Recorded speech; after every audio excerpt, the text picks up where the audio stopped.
Ils viendront du levant et du couchant et prendront place à table au festin du royaume.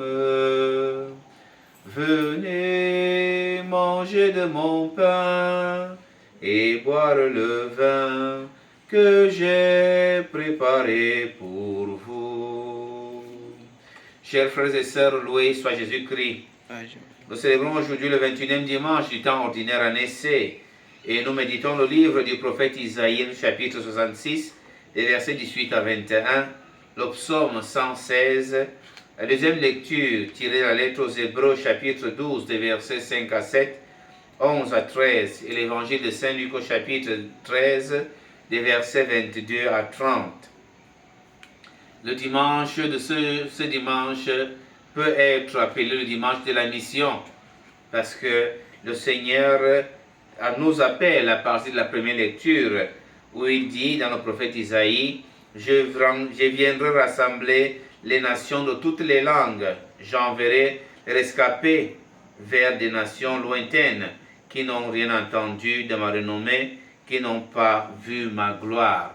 Et comment on fait donc, comment le Seigneur fait pour que les nations lointaines voient sa gloire ou entendent parler de sa renommée? Le Seigneur a besoin de toi, le Seigneur a besoin de moi, le Seigneur a besoin de tous ses enfants, de tous les baptisés. Jésus en a appelé 12. Après 12, on a appelé encore 72.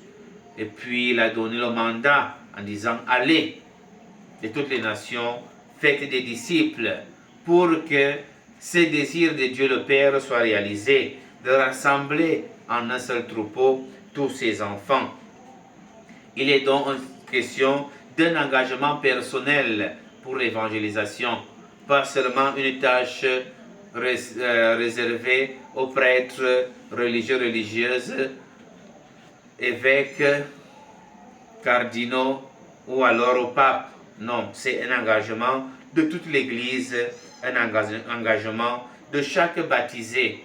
Il y a donc un danger qui court, un danger qui guette chaque baptisé, parce que il est parfois facile d'entendre dire « j'ai toujours été catholique, j'ai toujours été chrétien, j'ai été baptisé il y a 50 ans, 60 ans. » Oui, mais est-ce que tu as maintenu la flamme allumée, la flamme de l'évangélisation? Est-ce que tu es rentré dans le projet de Dieu de faire revenir à lui tous ses enfants, rassembler tous ses enfants en un seul peuple? C'est pour ça que le Christ nous dit de nous efforcer d'entrer par la porte étroite, parce que croire que on a toujours été chrétiens peut nous donner l'illusion qu'il suffit d'avoir été baptisé pour être sauvé. Mais il y a l'engagement chrétien qui doit accompagner notre baptême. Efforcez-vous d'entrer par la porte étroite qui nous libère de la pesanteur du péché, qui nous libère de la pesanteur de tout ce qui peut nous empêcher d'aller plus facilement vers Dieu. Ils viendront du levant et du couchant. Ça veut dire que quand on aura pensé que nous sommes déjà sauvés, alors que nous ne le sommes pas, le Seigneur appellera d'autres personnes du levant et du couchant qui arriveront et prendront place à table là où on pensait être héritiers. D'autres personnes viendront et deviendront les héritiers dans la maison de Dieu où nous pensions déjà l'être depuis. Il faut renouveler sa condition filiale. Il faut renouveler la dimension missionnaire de l'Église. Et c'est pour ça que Jésus dit, les premiers seront les derniers. Parce que nous tous qui clamons être chrétiens depuis 40, 60, 80 ans déjà, nous serons les derniers.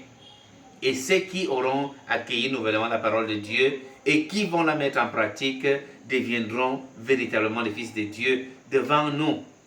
Comme on l'a vu avec la prostituée, va mais ne pêche plus. Et la conversion fait en sorte que ceux que nous tenions comme des lointains, ils deviennent des héritiers de la maison devant nous. Demandons au Seigneur la grâce de nous aider à combattre le péché tous les jours, mais à travailler comme missionnaire dans l'Église pour faire en sorte que aucun de ses fils aucune de ses filles ne se perde, mais que tous reviennent vers lui. Loué soit Jésus-Christ.